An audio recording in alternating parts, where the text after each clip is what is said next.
Brothers, sisters, and fellow men, the Scriptures has prophesied perilous times ahead. It has warned us about the evil that will beset humanity in the last days, where people will turn against each other because of greed and the insatiable hunger for power and world domination, and about horrifying plagues and famines that will take the lives of millions worldwide. We are now starting to witness these signs one by one. Unrest and turmoil all around. The unmistakable stench of evil can be felt everywhere. And people are starting to look for answers and are not finding one. It is time to come together as one and humble ourselves before the Lord of hosts. Let us kneel down and lift our supplications to Him that has the power to save us against the rulers of the darkness of this world and the spiritual wickedness in high places. Let us call upon God Almighty for the sake of our children and our children's children, and for every inhabitant of this world who seeks hope and salvation, that we may find peace in our hearts and hope in the great beyond. Despite the predicament that humanity is now facing, brothers and sisters and fellow men, let us prepare our hearts in prayer.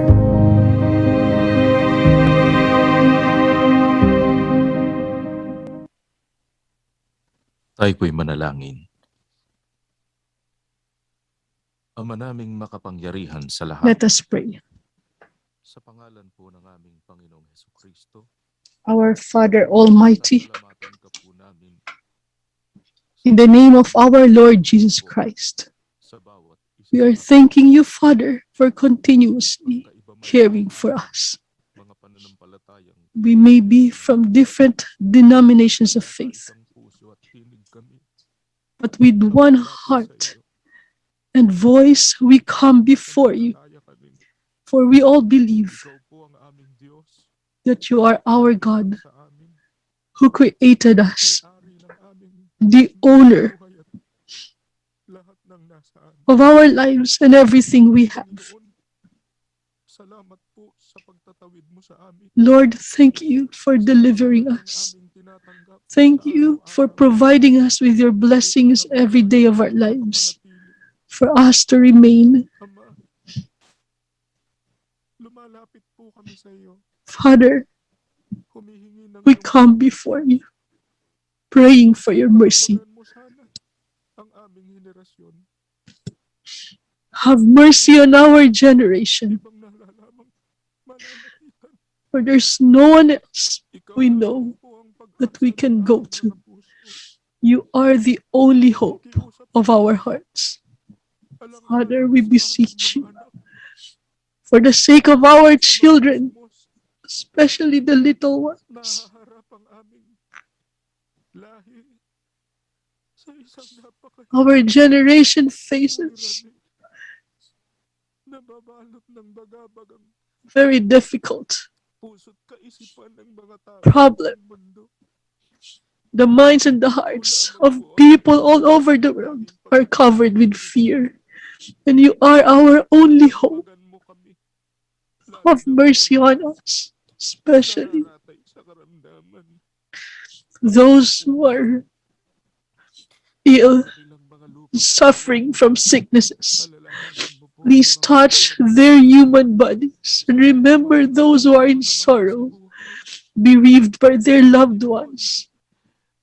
Sana po makasumpong ng lina, Lord, may we find favor from you, lalo na po ang mga naghihikahos, especially those who are suffering poverty, ang mga the fatherless and the widow, ang mga nawawala ng pag-asa dahil those who have sa nothing hirap in this na world, pinagdadaanan. those who are losing hope because of the difficulties they are Po, Panginoon, going through. ng aming Father, mga please forgive us of our sins.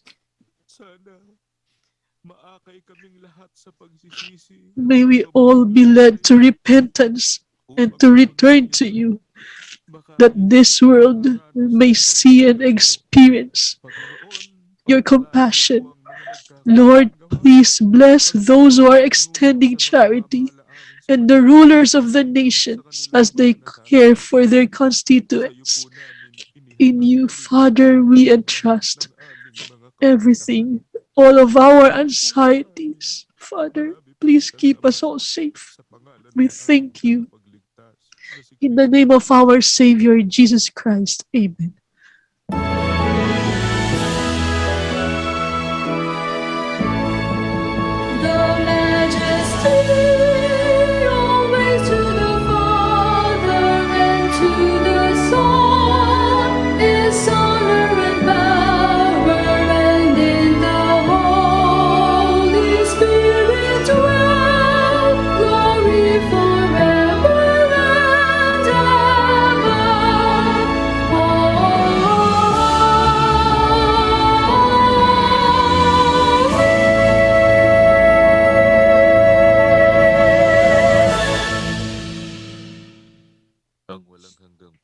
The eternal love of our Father in the heavens, the saving grace and the healing of our Lord Jesus Christ, and the communion of the Holy Spirit remain in our hearts forever and ever. Amen.